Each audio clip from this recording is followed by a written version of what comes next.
Just before sunrise, when most of the world was still fighting off sleep, Fort Dix Federal Correctional Institution felt unusually tense. It was Thursday, November 20th, the kind of cold morning where even the air seemed to hold its breath.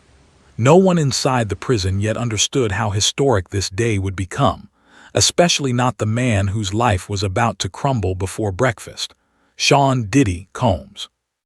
The routine morning sweep began the same as every day. Boots echoed across the concrete floor. Flashlights sliced through dim corners. Clipboards clicked as officers checked off standard inspection boxes. Most inmates barely opened their eyes. They'd seen this drill 1,000 times. But then the officers stopped. Not slowly, not casually. They froze in synchronization, like they all sensed at the same moment that something wasn't right. They had reached Diddy's bunk. One guard lifted the mattress. Another crouched low and reached beneath the steel frame. The officer's hand paused, then carefully pulled out a towel-wrapped bundle wedged between cold metal and thin springs. He unrolled it slowly. And that was the moment everything detonated. Inside the towel sat a bottle.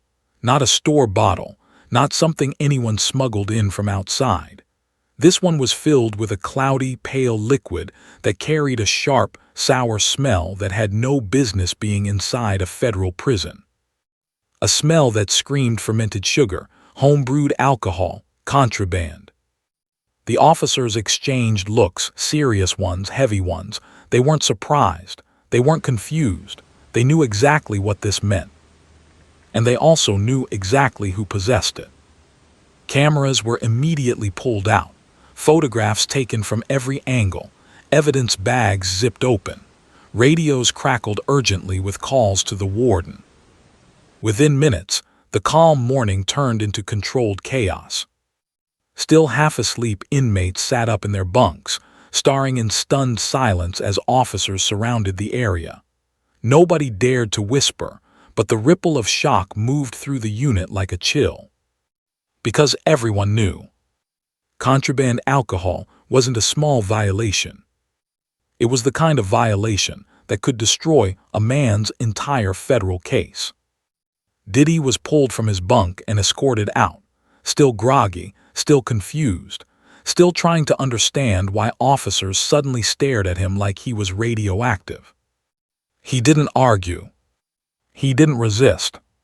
He didn't even speak. He just walked, slowly, toward the holding cell, his hands shaking slightly as reality began to settle in. But the outside world realized what happened even faster than the prison itself. A single leaked message, a text sent to someone who definitely shouldn't have sent it, hit social media like an explosion. Breaking, Diddy caught with alcohol inside prison. Twitter, Instagram, TikTok. In minutes, millions of eyes were glued to their screens. The headline spread like wildfire. The wildfire became a storm. And the storm became a federal nightmare. But Diddy had no idea. Not yet. Because the real shock, the real disaster, the real irreversible turning point, was already on its way. A report was being delivered to the one man whose decision could decide Diddy's entire future. Judge Aaron Subramanian. And the moment that report hit the judge's desk, everything in this case shifted.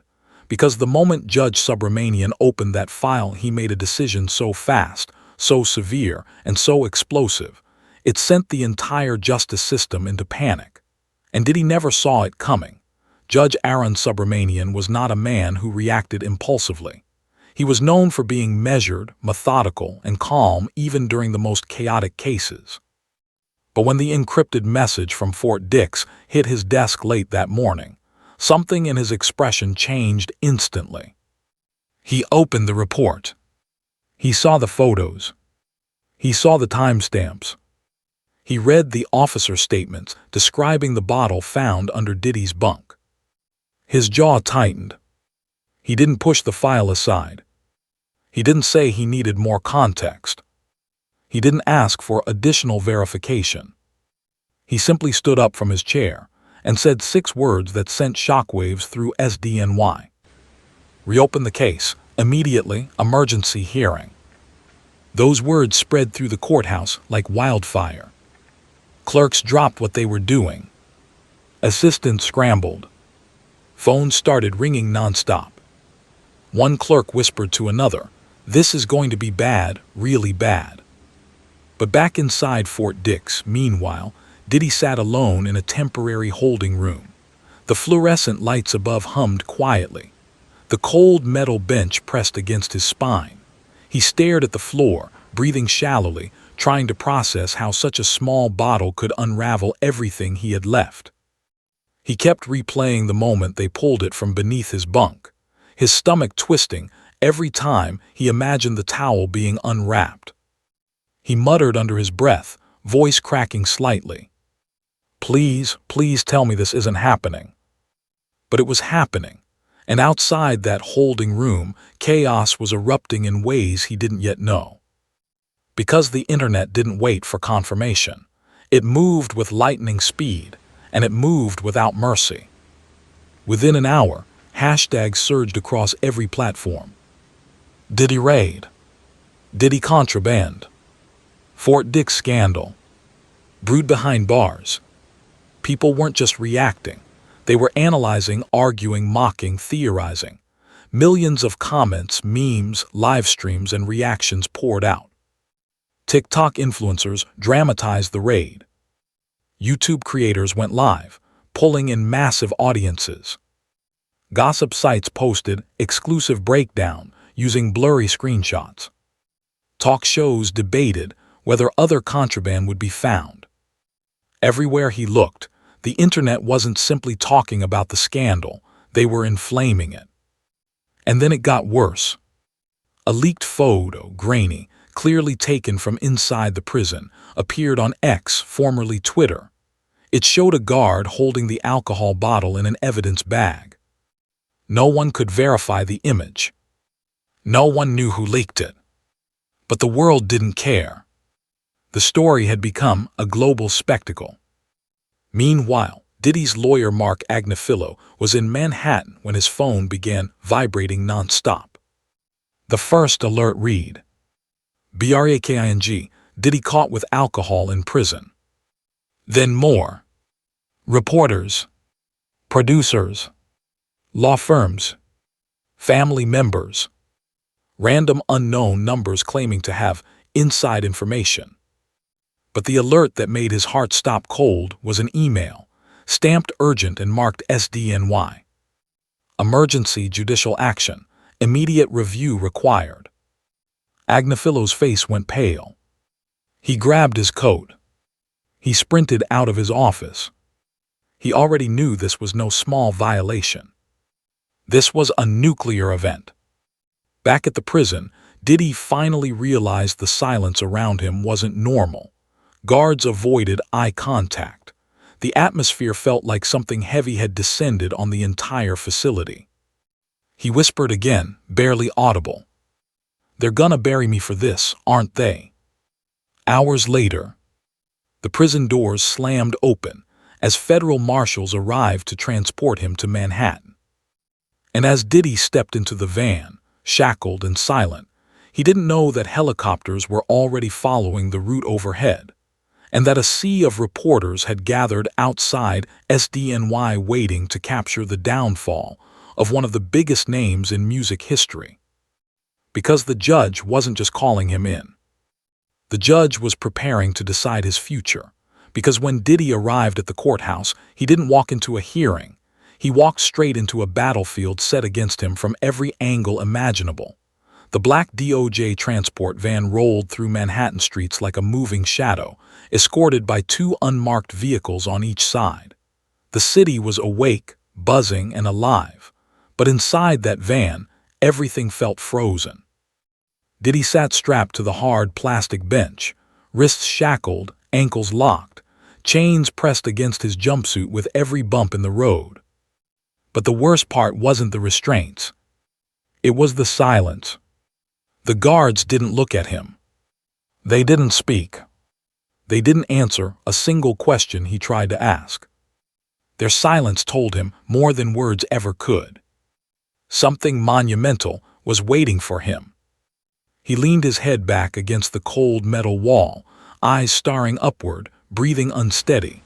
His voice cracked as he whispered to himself, "Please don't let this be the end." Outside, the situation had escalated into full-blown chaos. Reporters crowded the courthouse steps, creating a wall of flashing cameras and shouting voices. News stations cut into regular programming with breaking updates. Helicopters hovered above the East River, capturing dramatic aerial shots of the transport van weaving through traffic. The entire world was watching. Because this wasn't just a celebrity scandal anymore. This was a federal crisis. One that could change everything. As the van approached Pearl Street, police created a pathway to force back the swarming media. Dozens of microphones were raised like weapons, ready to strike the moment Diddy stepped out. When the vehicle finally stopped and the back doors swung open, the noise exploded. Diddy, do you have anything to say? Were you really brewing alcohol in your cell? Is your sentence being changed? Are you afraid of what the judge might rule today? Camera flashes exploded, white, blinding, relentless. Diddy lowered his head. He didn't dare look into the cameras. Not today. Not like this. He felt the weight of every lens pointed at him, each one capturing the lowest moment of his life and broadcasting it straight to millions. The marshals tightened their formation around him and began guiding him toward the courthouse entrance. He moved slowly, each step feeling like it dragged a piece of his soul with it. Inside the marble lobby, the atmosphere shifted, but not for the better.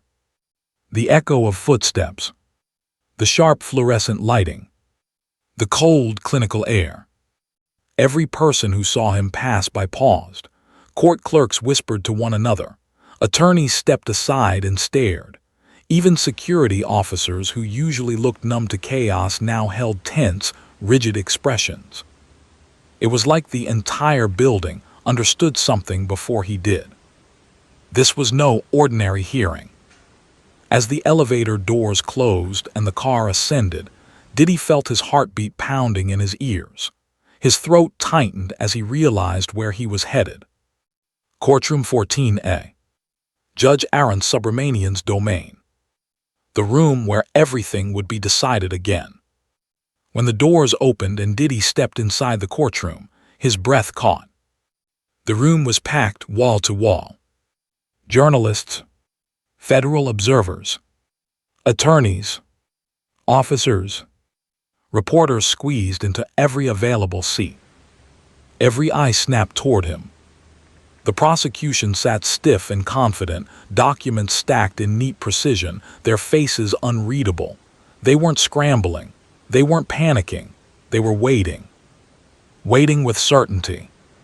Waiting with preparation. Waiting with the full force of the government behind them. Meanwhile, Mark Agnafilo, Diddy's lawyer, looked like he hadn't slept in days. His tie was crooked, his hair slightly disheveled, his fingers trembling as he flipped through the rapidly growing mountain of paperwork. When Diddy sat beside him, their eyes locked. There was no reassurance, no "we've got this," no comforting smile.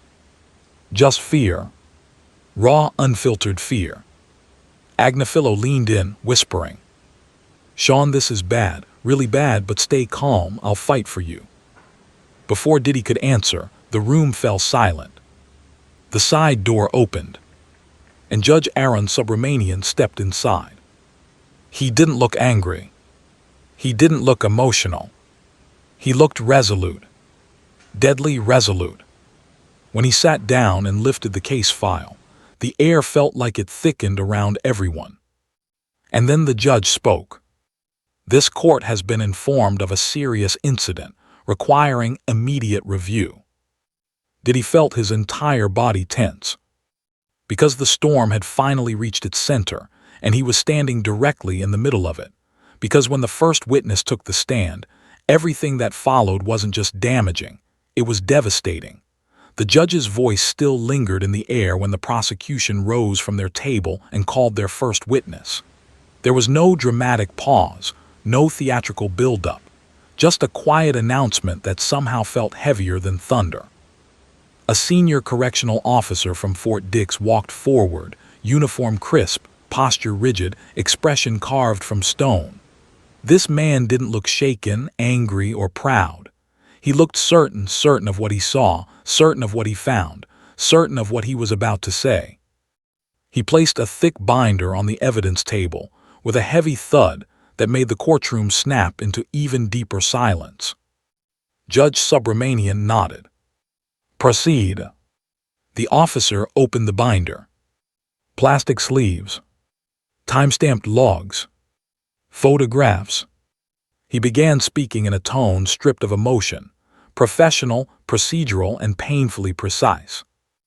At approximately 6:18 a.m., November 7th, officers conducted a routine compliance sweep of Unit C. During this sweep, we searched inmate Combs's designated bunk area. He lifted the first photograph. On the courtroom screen appeared a zoomed-in photo of the underside of Diddy's bunk, a towel-wrapped bundle wedged tightly between metal beams. The audience gasped. Even some reporters froze mid-writing. "In this location," the officer continued, "we recovered a bottle containing a fermented liquid substance consistent with improvised alcohol." Diddy shut his eyes. The officer did not slow down. He turned to the next page, another photo. The bottle unwrapped under bright lab lights. Cloudy liquid. Tiny bubbles. Residue. Every detail incriminating. We conducted a secondary search of the mattress, linens, and personal locker. Additional materials were found, including sugar packets, fruit residue, and cloth fibers matching the towel used to wrap the bottle. Agnifilo scribbled notes so fast the pen nearly tore the paper. But even he knew the problem. This wasn't amateur contraband. This was evidence with structure, method, and intent. The next exhibit projected onto the screen made the entire courtroom lean forward. A thermal imaging scan. Most of the cell area glowed blue, except one spot, beneath the bunk glowing faint orange.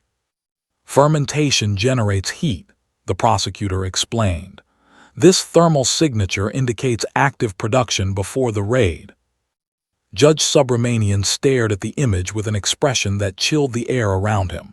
Not shocked, not angry, but disappointed. Very disappointed. The officer continued, flipping to the final page. "This report documents the violation: possession of contraband alcohol, deliberate concealment, and evidence of purposeful preparation." His voice carried no excitement. Just facts. Cold, clean, devastating facts. Agnifilo rose for cross-examination, trying to poke holes. "Officer, at any point did you see Mr. Combs create this mixture?" "No, sir." "Could someone else have placed the bottle beneath his bunk?" "Unlikely. The towel had only one set of fingerprints." A subtle wave of dread swept the courtroom. "Only one set. Only his." Agnifilo's shoulders sagged for a fraction of a second, just long enough for Diddy to see the fear behind the attorney's practiced professionalism. The officer stepped down, leaving behind a trail of evidence so tight, so airtight, that even the defense team recognized the gravity. This wasn't just a violation. This was a blueprint of guilt. Diddy stared at his hands, fingers trembling inside the restraints. His breathing grew uneven, every detail carved deeper into him. He whispered, barely moving his lips, "How do I fight this?" But the worst part, this was only the beginning. Because what came next wasn't just evidence. It was science. Science that didn't bend, break, or feel sympathy. Because the next witness, the federal forensic investigator, didn't just confirm the officer's story. He scientifically proved every piece of it. the courtroom door opened again, not for a guard, not for another officer, but for someone whose presence instantly shifted the energy in the room. A federal investigator from the Bureau of Prisons stepped forward. Clean suit, calm expression, a slim black folder tucked under one arm. This was the man who relied on opinion or memory. He relied on data. And data never hesitates. Data never lies. Data never gets nervous on the witness stand. He was sworn in. He sat down. He opened the folder. The prosecutor stepped aside like someone making room for a surgeon. "State your role for the court," she asked. "I conducted the forensic analysis of the contraband substance, the concealment materials, and the environmental data connected to the November 7th incident involving inmate Combs." Diddy's stomach tightened. This wasn't speculation anymore. This was science. The investigator lifted the first sheet, a chemical breakdown report. The liquid recovered from beneath Mr. Combs's bunk was tested. Our analysis confirmed ethanol levels consistent with improvised prison alcohol, commonly referred to as pruno. He placed the paper under the projector. Numbers filled the screen, ethanol percentages, fermentation indicators, chemical signatures. Tiny, cold numbers with enormous consequences. The mixture also contained traces of citric acid and artificial citrus flavoring, he continued. These compounds match those found in Fanta soda, a known fermentation base in previous contraband cases. A rustle moved through the courtroom. This wasn't rumor. This wasn't guesswork. This was a chemical fingerprint. The investigator flipped to the next page. The towel used to wrap the bottle contained sugar crystal residue and mashed fruit particulates. These indicate intentional insulation of a fermenting substance over multiple days. Diddy felt his throat tighten. His breath hitched. His fingers curled inward, because every detail seemed impossible to deny. But the investigator wasn't finished. He held up another sheet, thermal logs. These records show elevated heat readings directly beneath Mr. Combs's bunk for 3 consecutive nights prior to the raid. Fermentation is an exothermic process. The heat signatures are consistent with active alcohol production. The thermal images flashed onto the screen. Red-orange patches beneath the bunk. 3 nights. 3 readings. 3 confirmations. Agnifillo's pen stopped moving. His jaw tightened. He looked like a man trying to stop a ship from sinking with a paper cup. And the investigator said, almost gently, almost, "We reviewed nighttime movement logs. From 10 p.m. to 3 a.m., Mr. Combs made repeated returns to his bunk area consistent with someone tending to a concealed item." The screen now showed timestamps. Dozens of entries. A pattern that looked unmistakable. Diddy stared at the numbers. Not words. Not opinions. Not angry guards or gossiping inmates. Numbers. Numbers that pointed at him from every direction. Agnifillo rose, desperate to crack even the smallest opening. "Are you stating definitively that my client manufactured this alcohol?" "I am stating," the investigator replied, steady as bedrock, "that all forensic evidence, including chemical, thermal, and behavioral data, aligns with intentional production." Could someone else have put the materials in his bunk? No, the materials were found exclusively in his assigned area with no indication of external handling.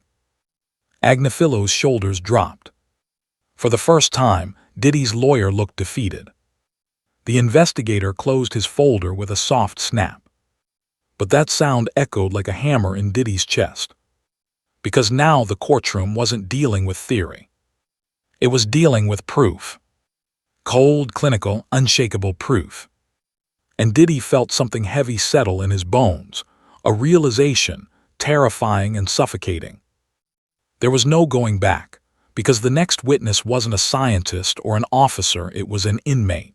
And what he revealed would break Diddy in a way no evidence ever could.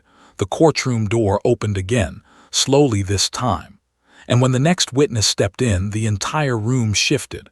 Not because he was powerful, not because he carried authority, but because he wasn't either of those things.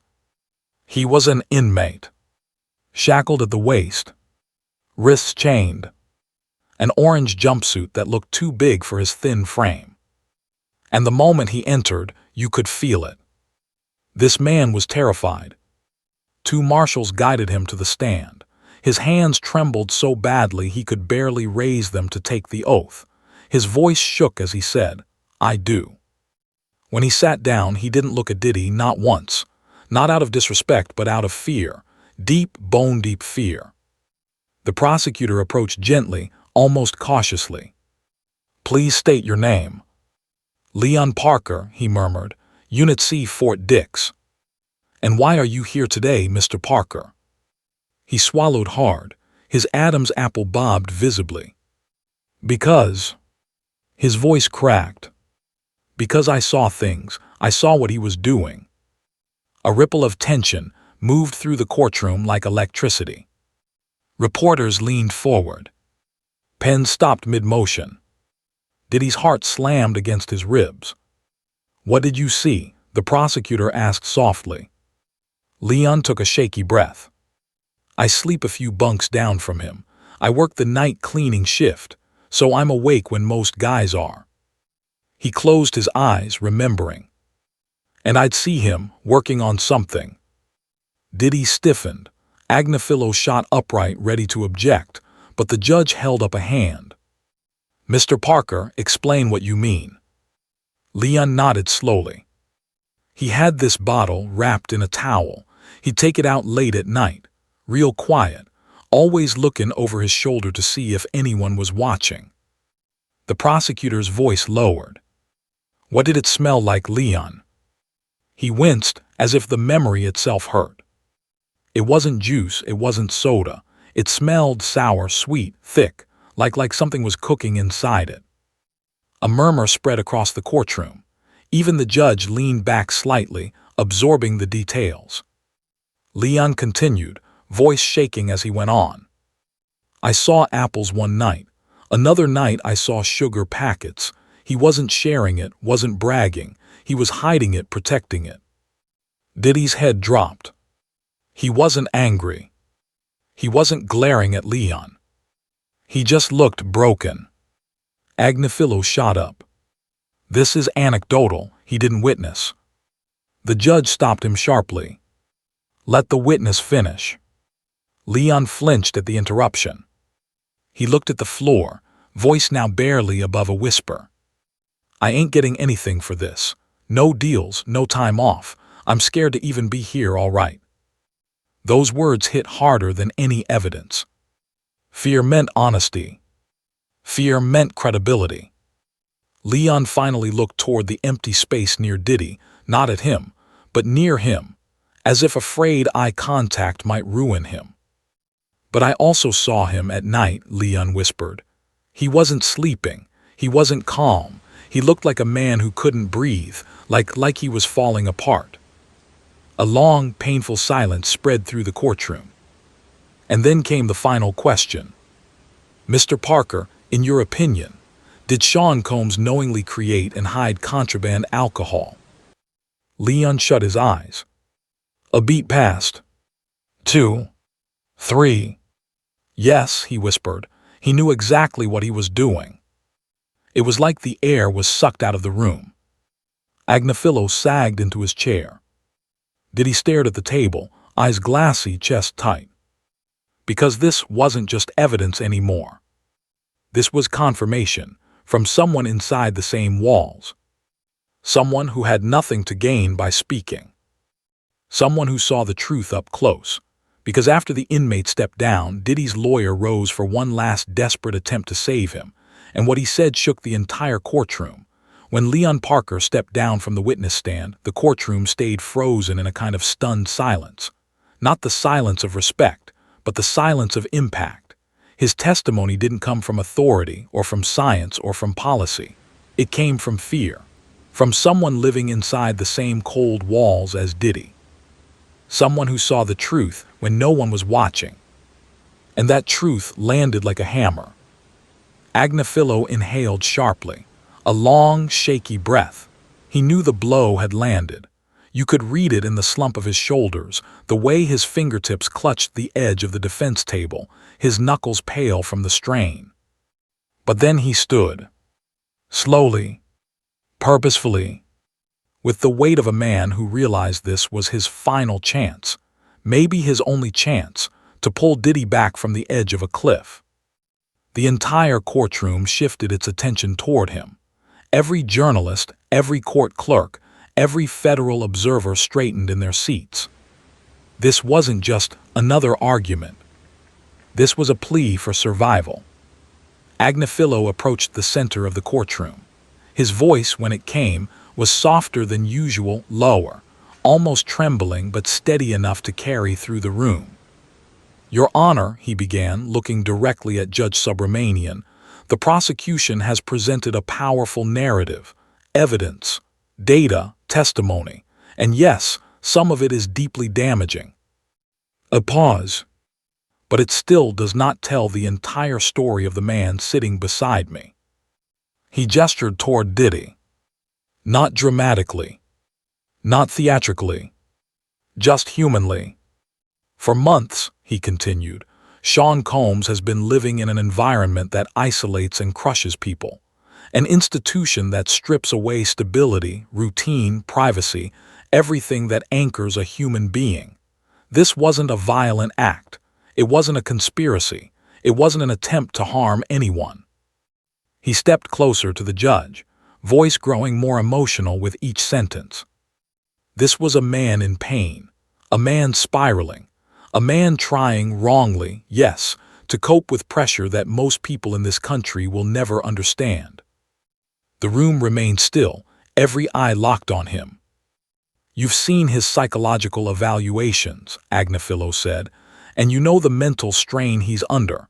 He didn't build a trafficking ring. He didn't smuggle weapons. He wasn't masterminding some criminal operation.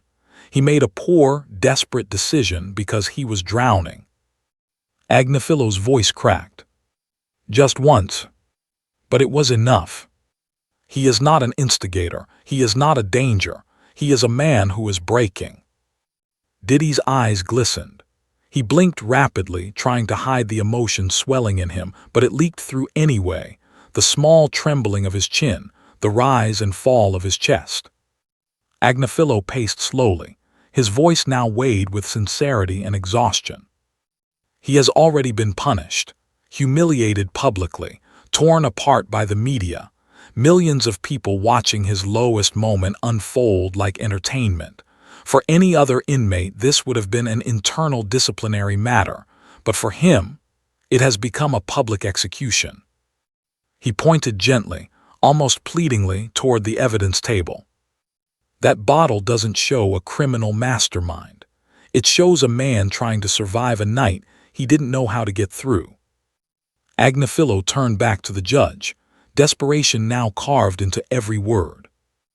"I'm not asking for excuses, Your Honor. I'm asking for mercy, for a second chance, for recognition that Sean Combs is still a human being, one who can be helped, not buried." He exhaled, eyes wet, voice barely holding together.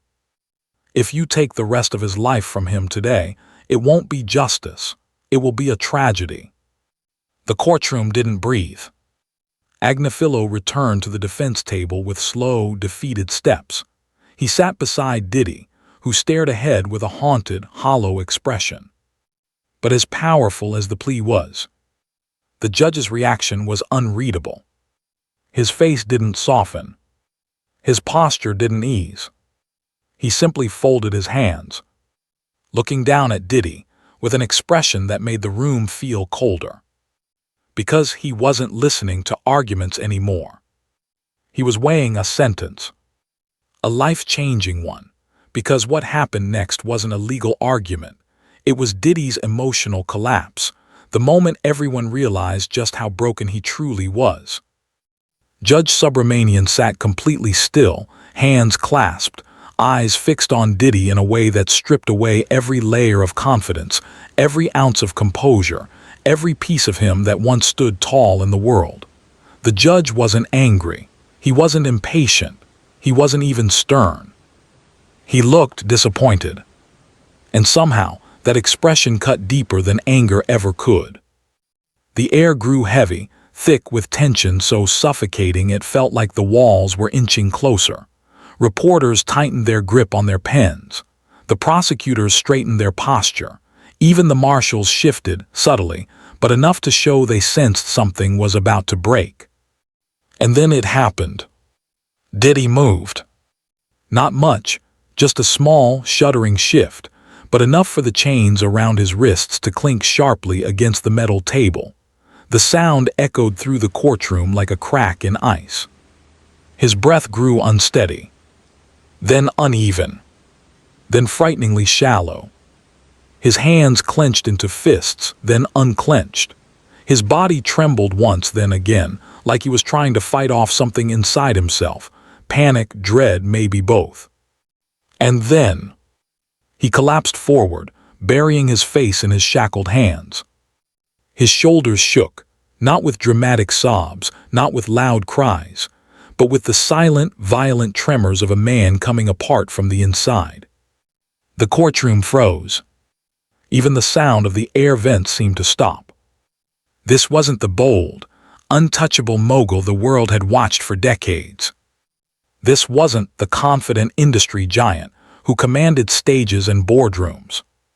This wasn't the man who built empires. This was a human being unraveling in real time. His breathing hitched. His back shook. He pressed his forehead into his palms, as if trying to hide from the entire world. A low, broken sound escaped him, barely audible, but enough to turn every head. A whispered plea, trembling and raw. "Please, please."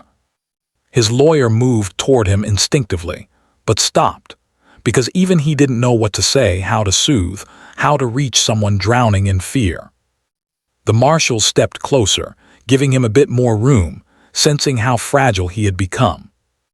And for the first time, even the prosecutor's expression softened, not out of sympathy, but because what they were witnessing wasn't victory. It was devastation.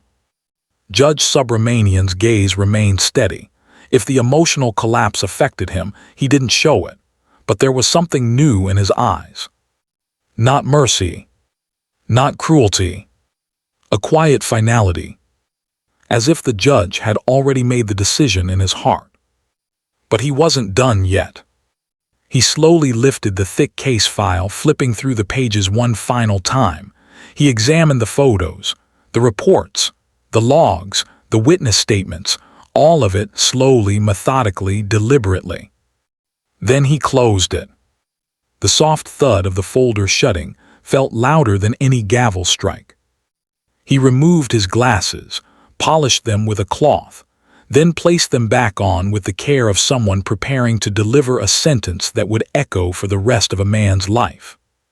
"Mr. Combs," he said quietly. Diddy didn't move. "Mr. Combs," the judge repeated. A marshal touched Diddy's shoulder gently. He lifted his head slowly, eyes red, face strained, breathing shaky and uneven. And the judge delivered a line that made the entire courtroom instinctively hold its breath. "Please stand." The marshals helped him up. His legs shook, his hands trembled, his eyes flickered with pure terror as he faced the bench. Because he knew. Everyone knew. This wasn't just about a violation anymore. This was judgment, because the next words coming out of Judge Subramanian's mouth would determine whether Diddy still had a future, or whether his life was about to end inside a prison wall.